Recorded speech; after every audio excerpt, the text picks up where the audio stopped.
Yes guys, तो कैसे आप लोग बताना चाहूंगा। आज जानेंगे कि स्टॉक मार्केट में ना क्या हमें पहले कंसीडर करना चाहिए कि स्टॉक में आए हैं, बाय करने से पहले में क्या ध्यान रखना चाहिए, कैसे बाय करने से पहले में क्या करना चाहिए, आरओई क्या होता है, मोड क्या होती है कंपनी के लिए, और क्या हमें फ्यूचर के लिए प्लान लेके चलना चाहिए, मार्जिन कितना होना चाहिए कंपनी का, तो हम उसको कंसीडर कर सकते हैं। मल्टी बैगर स्टॉक कैसे बनते हैं, एवरीथिंग बताऊंगा डिटेल्स में, राइट, कि कैसे होता है। क्योंकि लोग बहुत सोचते हैं, जैसे एक मार्केट में, स्टॉक मार्केट में बंदा आता है ना और कहता है यार एमआरएफ का शेयर जो 1990s में 10 रुपए का था वो आज 70,000 रुपए का है। कि कैसे हुआ ये चीजें, तो वो मल्टीबैगर कैसे बनती है, क्या होता है और कैसे हम उसको फोकस कर सकते हैं, इस चीज के बारे में बताऊंगा।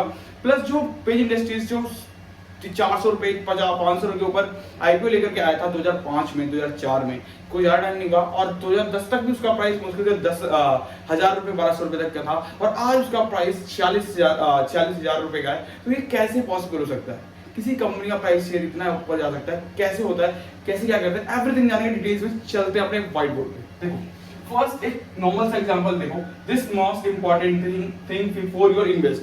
तो पहला कंसर्न है हमारा कि हम इन्वेस्ट करने से पहले क्या ध्यान रखें, क्या लॉजिक होना चाहिए, एवरीथिंग, राइट। तो पहले जानते हैं कि देखो एक नॉर्मल सा एग्जांपल देता हूं, पहले वो समझो उसके बाद जानना। देखो एक राम होता है, एक श्याम होता है, दोनों के पास 100 रुपए होते हैं, ठीक है। तो राम का पहले एग्जांपल लेते हैं। राम ने 100 रुपए इन्वेस्ट किया, ठीक है, इन्वेस्ट करके 10 पेंसिल खरीदी। पेंसिल खरीदने के बाद क्या हुआ, मार्केट में गया, मार्केट में खरीदने के बाद उसने एक पेंसिल को 10 रुपए के हिसाब से खरीदा, यानी 10 पेंसिल मिली उसे, और उसने पूरे दिन भर में उस 10 रुपए के हिसाब से 10 रुपए के मार्जिन पे, यानी कि 20 रुपए की हर पेंसिल बेच करके दिन भर में 100 रुपए कमाता है, ठीक।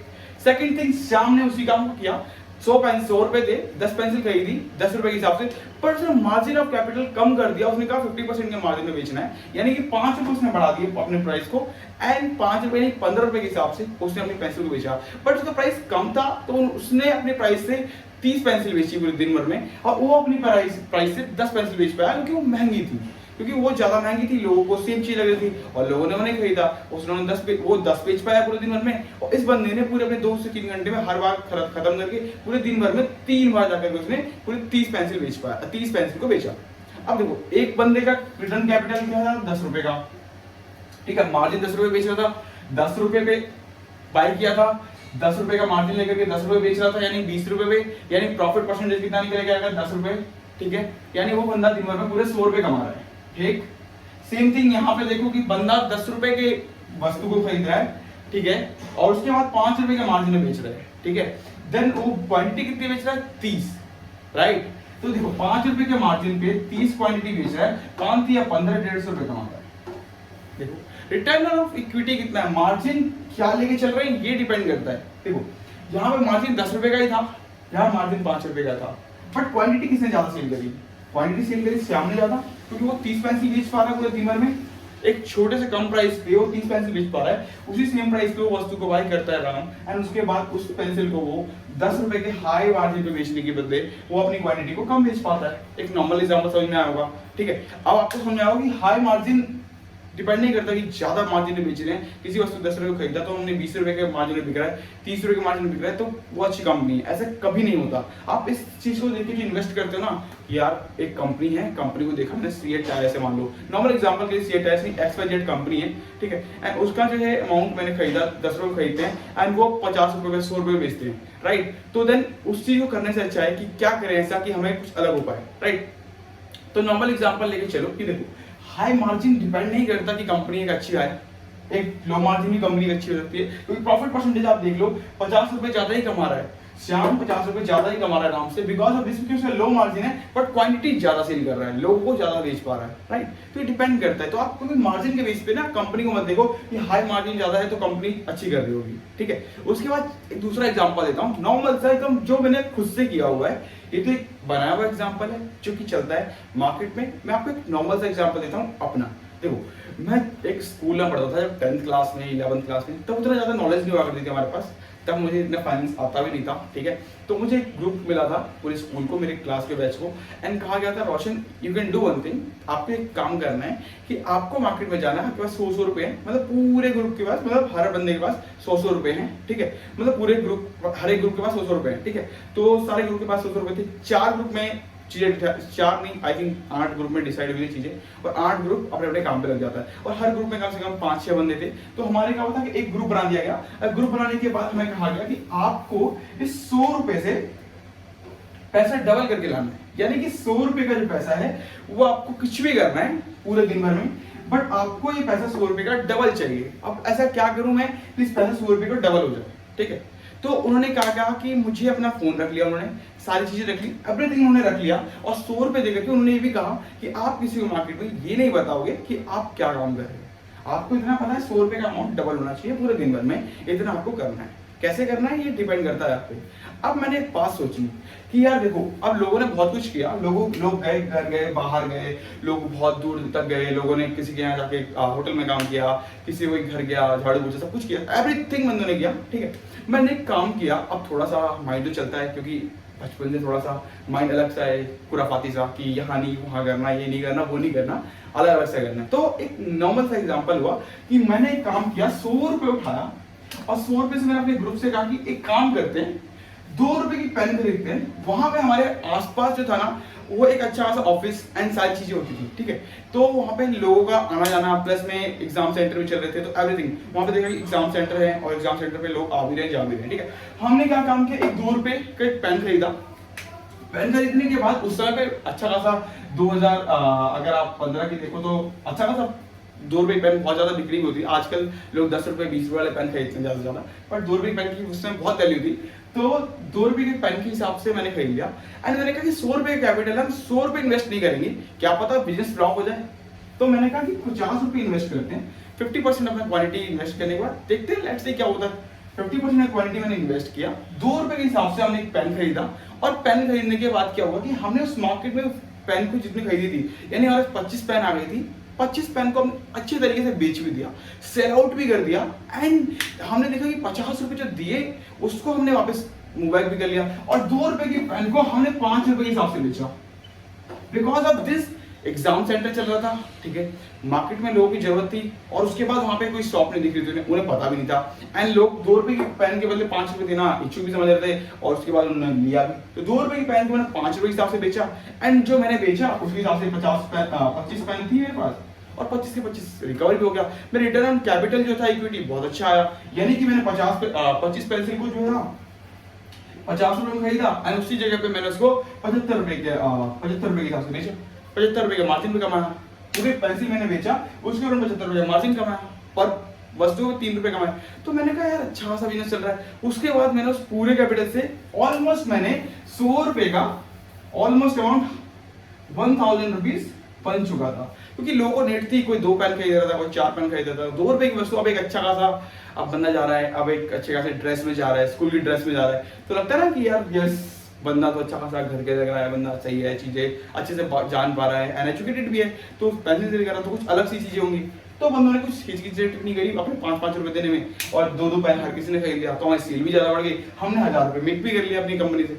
अब हम स्कूल में गए, स्कूल में जाने के बाद हमें पता चला कि हमारी कंपनी ऊपर है। अब ऊपर क्यों है ये नहीं पता कि हमारा ग्रुप ऊपर क्यों था, ठीक है, बट लेकिन हमारा स्ट्रेटेजी क्या था कि हमने माइंड से सोचा कि थॉट ऑफ माइंड हमें क्या करना चाहिए। हमने अपने पैसे को काम पे लगाया, क्योंकि लोग तो और भी काम कर रहे थे, लोग तो होटल भी गए, लोग तो घर भी गए, सारी चीजें करी, उन लोगों ने एवरीथिंग किया, बट लेकिन उन्होंने वो प्रॉफिट ऑफ मार्जिन नहीं लेके आ पाए जो हम लेकर गया पाए। बट हमने काम नहीं किया, हमारे पैसों ने काम किया।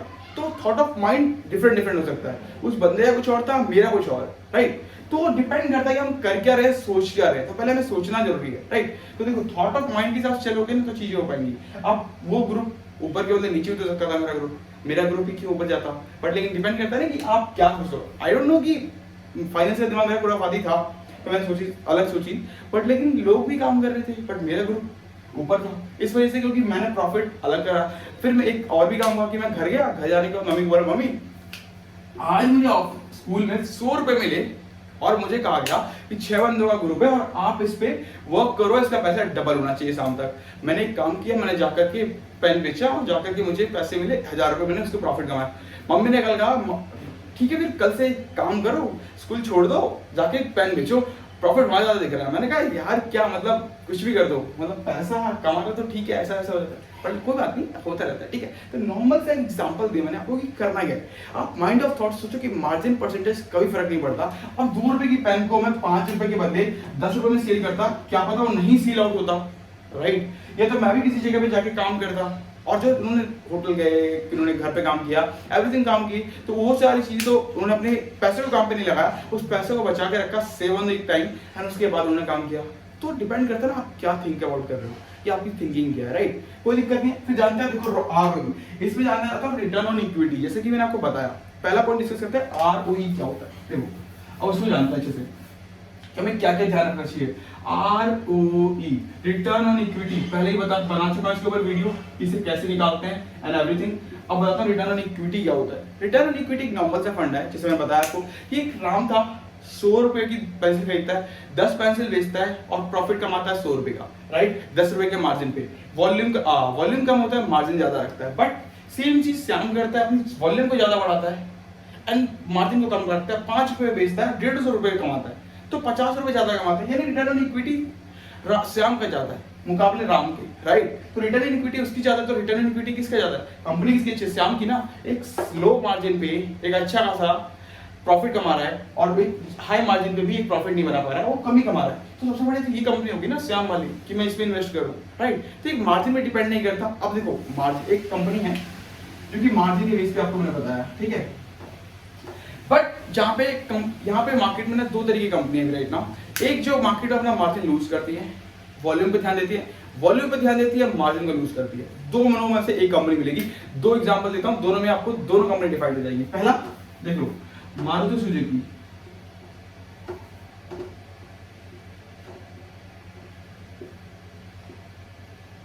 मारुति सुजुकी का आप देखोगे उठा करके, तो एक कंपनी जो है ये आपको वॉल्यूम पे जो है अपना वॉल्यूम पे बिल्कुल कंट्रोल है, वॉल्यूम बहुत है इनके पास, बट मार्जिन पे कंट्रोल रखना पड़ता है, क्योंकि इन्हें पता है कि मार्केट का लीडर बने रहना है, तो मुझे इस पे काम करना पड़ेगा। अगर मैंने इस पे काम नहीं किया तो मैं इस मार्केट से चला जाऊंगा। तो इन्होंने वॉल्यूम पे काम कर रखा है, इनका मार्जिन लो बहुत होता है, मार्जिन बहुत कम होता है। अब इसी जगह पे मर्सिडीज लोगे, ठीक है, अगर मर्सिडीज लोगे तो मर्सिडीज की जो मार्जिन लेवल देखोगे तो बहुत हाई होगा, बट वॉल्यूम कम होता है, गाड़ियां कम बिकती हैं। और यहाँ तक कि अगर मर्सिडीज ज्यादा बिकने लगी तो जो लोग उनके लेते हैं वो भी मना कर देंगे लेने से, कि हम क्यों लें उस कार को, राइट। तो मर्सिडीज का वहाँ पे मार्जिन कम होता है, मार्जिन ज्यादा होता है, वॉल्यूम कम होता है। तो ये डिपेंड करता है। यहाँ पे 2 कंपनियां होती है जो मार्केट में और रेगुलर चल रही है, कि एक तरफ मार्जिन लो करना पड़ता है तो प्रॉफिट कमाना पड़ता है, वॉल्यूम ज्यादा होगा, वॉल्यूम ज्यादा होगा तो मार्जिन कम होगा। तो ऐसी कंप्रोमाइज वाली कंपनी आपके लिए अच्छी भी नहीं होती भी है बट नहीं भी होती है। तो मैं आपको बताता हूँ कि कौन सी कंपनी। और मल्टीबैग स्टॉक से लेना, ये आपको मार्जिन वाला लेवल जो होगा ना, एक तरफ मार्जिन लूज हो रहा है और एक तरफ वॉल्यूम, ये कंपनियां कभी आपको मल्टीबैगर बनती हुई नहीं दिखेंगी, क्योंकि एक तरफ उन्हें मार्जिन को कॉम्प्रोमाइज करना पड़ रहा है, एक तरफ वॉल्यूम पे। अगर वॉल्यूम को कॉम्प्रोमाइज करना है तो मार्जिन अच्छा है, मार्जिन पे कॉम्प्रोमाइज करना है तो वॉल्यूम अच्छा है। तो दोनों चीजों में कंपनी आपको मल्टीबैगर स्टॉक बहुत कम देखने को मिलेगी और बहुत होता भी नहीं है, रेयर केस में अगर कोई मिल जाए तो मिल जाए, अदरवाइज कंपनी में आपको मल्टीबैगर स्टॉक नहीं देखने को मिलेगा। तो अब चलते हैं दूसरा पॉइंट हमारा मोड, राइट। देखो अब जानते हैं मोड क्या होता है। दूसरा पॉइंट है हमारा मोड, ठीक है। तो मोड को जानते हैं। अब एक ऐसी कंपनी जिसका मार्जिन लेवल प्लस उसकी जो वैल्यू है दोनों सेम हो, मार्जिन लेवल प्लस में उसका जो मार्जिन लेवल साथ वॉल्यूम दोनों सेम है। अब एक एप्पल जैसी कंपनी का आप एग्जांपल लो, ठीक है। एंड एप्पल जैसी कंपनी अपने फोन को 20,000 रुपए के हिसाब से आसपास बना लेती है, पूरा मॉडिफिकेशन बनने के बाद 20,000 के आसपास ही उसका फोन बन जाता है। बनने के बाद वॉल्यूम उनका वही होता है जो MI और OnePlus सेल करते हैं। MI और OnePlus जब 60,000 रुपए की प्रोडक्ट को सेल करते हैं, 60,000 प्रोडक्ट को सेल करते हैं, उसके वॉल्यूम को बिल्कुल प्यार से कवर कर लेती है और फोन बेचती है अपना 80,000 रुपए पे, लाख रुपए पे। बट देखो आप एक 20,000 रुपए का फोन जो बन रहा है, जो 20,000 रुपए का फोन से ज्यादा कीमत में OnePlus बनाते हैं, उसे कम कीमत में बना पा रहे हैं, ठीक है। बट उनका मार्जिन लेवल उतना ही होता है जितने बेचना है, 80,000 रुपए, लाख रुपए, उतने में बेचना है फोन को। बट उनका जो रिटर्न ऑन इक्विटी होता है, अगर आप उनका देखोगे वॉल्यूम, तो मार्केट में उससे भी ज्यादा बेचते हैं। वो अपने OnePlus और MI को भी कवर कर लेते हैं। तो डिपेंड करता है कि मार्जिन का माइंड ऑफ थॉट क्या है। उनको फर्क नहीं पड़ता कि मार्जिन में क्या हो रहा है मार्केट में, क्यों? क्योंकि उन्हें पता है कि मार्जिन ही मेरा कवर है, मार्जिन हम हाई पे बेचेंगे एंड वॉल्यूम हमारा हाई है, तो मार्केट को कवर ही करने, मार्केट को तो पूरा कवर लेकर लेते हैं। OnePlus MI फोन जितने भी बिकते हैं ना मार्केट में, उससे ज्यादा फोन वो बेच पाते हैं 1 लाख की रेंज में। वो अपना फोन 40,000 से 50,000 की रेंज में, 60,000 की रेंज में वन प्लस और एमआई सेल करता है, उसी रेंज को वो बंदा एप्पल 80,000 रुपए से लाख रुपए की मशीन बेचता है without any consideration, without any compromise. आप सोच लो कि क्या करना चाहिए, बिजनेस ये मल्टीबार बनेगा वो बनेगा, क्योंकि कॉम्प्रोमाइज तो ये नहीं कर रहा ना, वो कॉम्प्रोमाइज कर रहे हैं बट ये कॉम्प्रोमाइज नहीं कर रहा, तो देखो मल्टीबार क्या बनेगा। अब देखो दूसरा एग्जांपल तो आईसर मोटर का। अभी तक हर कंपनी को देखोगे ना तो आईसर मोटर के मुकाबले आईसर मोटर ने कुछ भी नहीं किया अभी तक। कोई गाड़ी में ना तो सॉकेट है ना कुछ है, कोई माइलेज का बात नहीं करती कंपनी, ठीक है, प्लस 90-50 का ही सीसी इंजन है, ठीक है, कोई भी चेंजेस नहीं, कोई भी इलेक्ट्रिसिटी अलग सी चीजें नहीं लेके आए, अलग तरीके का कुछ नहीं है, जो बुलेट कल था बुलेट आज है, एवरीथिंग वही है, आईसर मोटर सिर्फ वही बेचता है आज भी। बट मार्केट का बादशाह लीडर इसलिए माना जाता है बिकॉज ऑफ दिस, क्योंकि बजाज आपके हो गए, टीवीएस हो गया, ये सारी माइलेज के ऊपर बात करते हैं, और वो साथ में कहते हैं कि आप तो माइलेज के ऊपर बात करते हैं, बजाज टीवीएस आप देखोगे, हीरो, ये सारी माइलेज के ऊपर बात करेंगे, और वो कहते हैं कि साथ में मेरे घर पे आओ, खाना खा के भी जाओ, बट बाइक देखो, राइट, तो बाइक तब भी नहीं बिकती है। एंड समथिंग आप देखोगे तो 90-50 सीसी के हिसाब से 90-50 सीसी का इंजन जो 90-50 से चलता हुआ आ रहा है, उसी इंजन को वो अपने लो हाई मार्जिन पे और हाई कैपेसिटी के साथ बेचते हैं, हाई वॉल्यूम पे, विदाउट एनी कंसिस्टेंसी, राइट, कोई भी दिक्कत नहीं होती थी, फिर भी उन्हें लोग सेल करते हैं। तो डेफिनेटली ना ये फर्क पड़ता है कि आईसर मोटर उस लेवल को उस तरीके से देख पाता है और दूसरी चीजें वो नहीं कर पाता। तो ये डिपेंड करता है कि आपका थॉट ऑफ माइंड क्या है। आप अगर स्टॉक में इन्वेस्ट करोगे तो ऐसे स्टॉक आपको मल्टीबैगर बनते दिखेंगे। दूसरा एग्जांपल तो बहुत ऑफ टॉपिक है बट बहुत अच्छे तरीके से बताऊंगा, पेज इंडस्ट्रीज का। देखो अगर आप देखोगे तो नाम सुना होगा जॉकी का, वही है ये कंपनी। जॉकी के बराबर ने हर किसी ने अपनी ताद दी, बहुत सारी कंपनियां आई मार्केट में चली गई, बट ये कंपनी का शेयर 450 रुपए का 2006 में आया था। कंपनी का करंट मार्केट प्राइस 46,000 रुपए का है। बिकॉज ऑफ दिस की मार्केट ने कभी भी अपने वॉल्यूम पे कॉम्प्रोमाइज नहीं किया, मार्जिन में कॉम्प्रोमाइज नहीं किया। वॉल्यूम और मार्जिन जब कॉम्प्रोमाइज नहीं होता तो बिजनेस अपने आप ऊपर चलता है। अब देखो कंपनी के आगे कुछ भी कितना भी कॉम्पिटिटर पैदा हो गया हो, बट लेकिन कंपनी ने उसी वॉल्यूम पे बेचा, 200 रुपए की वस्तु को 200 रुपए बेचे, 400 रुपए की वस्तु को 400 रुपए बेचा, कभी भी उसने कॉम्प्रोमाइज नहीं किया, ठीक है। प्लस एक तो इसलिए आज उसकी कंपनी का वैल्यू 46,000 रुपीज का आपका करंट मार्केट शेयर प्राइस चल रहा है। तो डिपेंड करता है कि आपकी थॉट ऑफ माइंड क्या कहते हैं। मार्केट में बहुत सारी कंपनियां, हाइसन जैसी कंपनियां थी, हाइसन आई थिंक रूपा थी, बहुत सारी कंपनी जो इसकी टक्कर जॉकी के बराबर टक्कर में आकर भी काम कर रही थी, बट लेकिन आज वो बहुत पीछे है, बट ये आगे है, राइट। एक और एग्जांपल तो बहुत अच्छा था कि आपको क्या करना चाहिए। जब भी आप देखोगे कोई बिजनेस है ना, और उसमें एक टेलीकॉम कंपनी का एग्जांपल देता हूं सबसे बढ़िया। देखो अगर एयरटेल और वीआई, वोडाफोन, ये दोनों अगर अपने सिम के जो जीबी है नेटवर्क, जो अपना जो डेटा कार्ड है, वो अगर 700 रुपए जीबी सेल नहीं करते ना, 700 रुपए जीबी या 500 रुपए जीबी सेल नहीं करते उस समय पे 2018 से पहले 2017 से पहले तो मार्केट में अंबानी से कदम नहीं रखते, और मार्केट में आज अंबानी नहीं होता, जियो नहीं होता। बिकॉज ऑफ दिस 200 करोड़ रुपए का अमाउंट ना जो उन्होंने इन्वेस्ट किया है मार्केट में, वो इसलिए एग्जांपल किया है कि मैं 200 करोड़ रुपए इन्वेस्ट करने के बाद मैं उस प्लान को 100 रुपए पे दे पाऊंगा।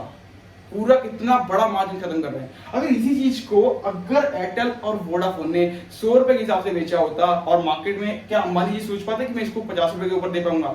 नहीं। क्यों? क्योंकि वो 100 रुपए के जो मार्जिन पे काम कर रहे थे, वो 60-70 रुपए भी अगर अपनी मार्जिन को वस्तु का प्राइस कर देते तो मार्केट में अंबानी जी का प्लान फेल होता और ये सक्सेस होती। बट लेकिन वो बेच कहाँ रहे थे 700 रुपए 500 रुपए। कॉम्पिटिटर का एक लाइफ थी वहां पे कि 200 रुपए या 100 रुपए में भी अगर मैं अपना डेटा कार्ड बेचूंगा, पर्सन मेरे पास होंगे मुकाबले छोड़कर के एयरटेल और वोडाफोन को। बिकॉज ऑफ दिस रीजन था कि उनको पता था कि मार्केट में करना क्या है और मार्केट में शोर कैसे मचाना है। शोर मचाने का पर्पस था कि मार्केट में सबसे ज्यादा हाई रेट में बेचे जाते 700 रुपए 500 रुपए। आपने कॉम्पिटिटर की जगह पैदा कर दी थी कि मार्केट में आना ही आना है आपको। अगर मार्केट में आते हो आप एक अच्छा खासा वैल्यू बना जा सकते हो। 200 करोड़ रुपए इन्वेस्ट किए और मार्केट में अपना नाम बनाया। बिकॉज ऑफ दिस 500 रुपए और 700 रुपए जो डेटा था उन्होंने 100 रुपए से 150 रुपए में प्रोवाइड कर दिया। अब 100 से 150 रुपए जो मार्केट का प्लान आ गया, 80 रुपए फ्री में बांट दिए।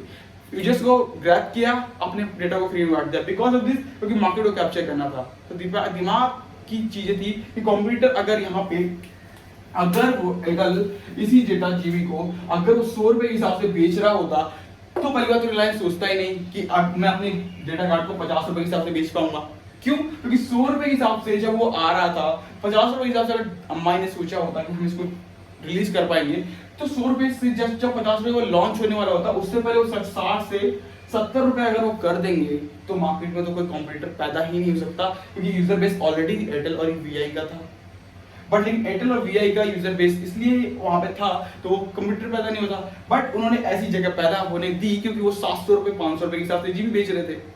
तो जब मार्केट में दिख रहा था कि मार्केट में पूरा अच्छा खासा लेवल 100 रुपए से 150 रुपए में बन रहा है, तो वो अपने क्यों अपॉर्चुनिटी को मिस करें, उन्होंने फायदा उठाया और मार्केट में कदम रखा। और आज वन ऑफ द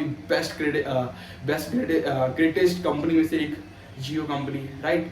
तो ये दिमाग करता है कि आप जब जा रहे हो स्टॉक में ना, तो बिजनेस का पहले सोचो कि आपका माइंड ऑफ थॉट क्या होना चाहिए। हमेशा कहता हूँ ना, सीईओ बनो कंपनी का, मालिक बनने में फायदा है। मालिक के अलावा तो हर कोई कुछ बनता है, पर लेकिन जब मालिक की तरह सोच है ना, तो बन सकते हो। अगर आपके पास मालिक की तरह सोच नहीं है, तो आप कंपनी में इन्वेस्ट कर रहे हो एक प्रॉफिट कमाने के लिए। इन्वेस्टर बनने के लिए ना सर, आपको पार्टनरशिप जैसा सोचना पड़ेगा कि हमने पैसा इन्वेस्ट किया है, क्या करना है। जब पैसा इन्वेस्ट किया क्या करना है, जब ये थॉट आपके माइंड में चलेगा ना, आप कुछ अलग करोगे जो दुनिया नहीं कर पाती, राइट। वीडियो अच्छी लगी हो तो लाइक कर लीजिएगा, शेयर कर लीजिएगा। Thank you so much guys and love you all. और भी चीज़ें हैं, बहुत सारी चीज़ बताऊंगा, डिटेल्स बाय डिटेल्स चलेंगे एंड ऐसे ही बने रहने के लिए थैंक यू सो मच।